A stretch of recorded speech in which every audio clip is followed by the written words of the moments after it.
Imagine this for a second.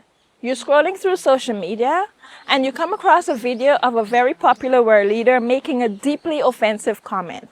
It's shocking. It makes you angry. And without stopping to think, you share it and it gets reshared and then reshared again. And before long, that video has gone viral. Then, sometime later, you find out that the video was fake. It was AI generated. Someone created it to look real. But by then, the damage has already been done. And your name is attached to that video. Unfortunately, this is not a hypothetical. This is the world we're living in right now. And the question I want to ask you today is, what would it look like if we paused before we shared? Welcome back to Corner Talk. I'm Miss Techie. Today we're going to be addressing how we find, consume, and share information online. Please note that this conversation is not just for people who are on social media all day. Whether you're scrolling for hours or barely online at all, misinformation can reach you. It reaches all of us. And it doesn't discriminate based on how educated you are, how smart you are, or how careful you think you are. So today we're going to talk about why that is, what the research tells us, and what you and your children can actually do about it if we truly want the next generation to develop the media literacy skills needed to thrive in this information age. This is not a light issue. So, to give it a sense of how big this problem really is, in 2025, for the first time in history, social media overtook television as the leading source of news for people around the world. That means the majority of what people now call the news is not coming from journalists who verify their sources before publishing. It's coming from social media feeds, posts, shares, forwards, and videos created by anyone with a phone and an account.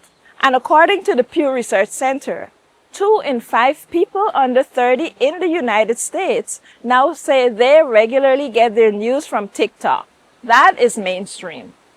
In the Caribbean and Guyana specifically, Facebook and WhatsApp are the primary ways information travels. A message arrives from someone you know and trust, and it feels like news because it came from a person you respect. And because we trust that person, we often forward without thinking. That trust is precious, and misinformation uses it against us. As always, I want to lead with the research. In 2023, researchers published a comprehensive review titled Fake News, Disinformation and Misinformation in Social Media. They reviewed a large body of research on how false information spreads online and what makes people vulnerable to it. And what they found confirms something most of us already sense, but don't fully understand. False information spreads significantly farther, faster, deeper, and more broadly than the truth across every category of online information. One of the key reasons they identified is that false content tends to be more novel and emotionally provocative than accurate information. It triggers a stronger reaction. And when something makes us feel shocked, angry, or fearful, we're much more likely to share it quickly without stopping to verify it. The emotional response is what drives the share, not how accurate the information is. A second study, published in the journal Computers in Human Behavior in 2022, looked specifically at what makes people more or less likely to share unverified information online. The researchers found that trust in institutions played a significant role. People who had lower trust in the official sources, governments, health authorities, mainstream media, were more likely to share unverified content because they were actively looking for alternative information that confirmed their skepticisms. As parents and educators, this matters to us because the study found that people who believed they had the skills to spot misinformation were significantly less likely to share it. The key protective factor was not intelligence. It was not educational level. It was the belief that they knew how to check. That is a skill we can teach. And that is exactly what the rest of this episode is about.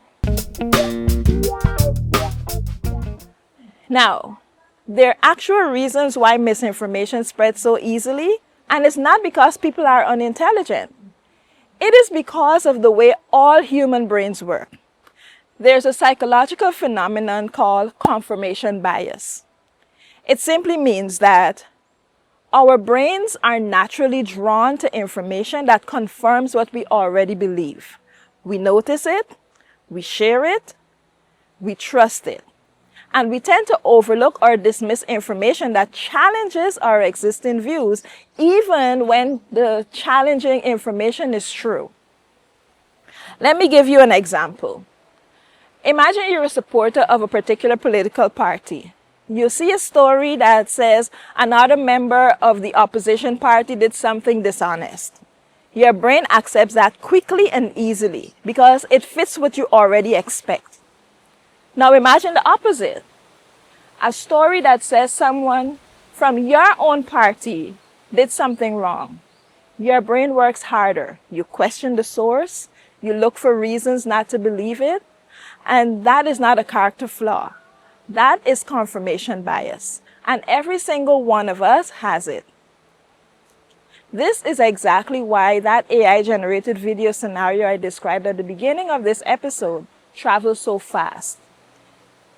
If the video confirms something you already believe about that person or that group, you don't stop to verify it. You feel it's true, and that feeling is enough to share it. The emotional response happens before the critical thinking does, and by the time critical thinking kicks in, if it kicks in at all, the forward has already been sent. Now, something else is changing the misinformation landscape faster than almost anything else right now, and that is AI-generated content or AI slop. And I want to give you a very recent, very real example of why this matters. Just recently, like a week or so ago, Meta, the company that owns Instagram, WhatsApp, and Facebook, launched a new AI feature on Instagram using Ruse AI. This feature allowed anyone to take images and videos from public Instagram accounts and use them to generate AI images without the account owner's knowledge or consent. This should concern every single one of us because it was switched on automatically. You didn't have to opt in, you were already in. Every public account was already being used. And users only found out when thousands of people began sharing how to turn it off. The public outcry was so significant that Meta eventually pulled the feature. But let that sink in for a moment. Without any warning, without any choice, your images could have been used to create content you never agreed to, never saw, and never approved. This is the world we're now living in. A video of someone saying something they never said can be created in minutes. A photo of an event that never happened can look completely real. An audio clip can be made to sound exactly like someone's voice, saying words they never spoke. These are called deepfakes, and the technology to create them is no longer limited to experts. Anyone can access it. Which means that the old standard of seeing is believing no longer applies the same way it once did. A video is no longer automatically proof that something happened. A photo is no longer automatically evidence. What this means for all of us, and especially for our children, is that the habit of pausing before we believe and before we share has never been more important. So what do we actually do? Because awareness is one thing. What you really need is something you can use today on your phone in 30 minutes or less. So here is a simple 4-step framework from Media Smarts, which is Canada's Centre for Digital Media Literacy, called Break the Fake. Each step takes less than a minute. It only takes as many as it takes to get your answer. Step 1. Check a fact-checking site first. Before you do anything else, go to a site like Snopes.com and type in a few keywords from what you saw. Professional fact checkers have already done the work for you. If they have covered it, you have your answers in under a minute. If not, move to step 2. Step 2, find the original source. Where did this actually come from? Follow any links. Do a quick search.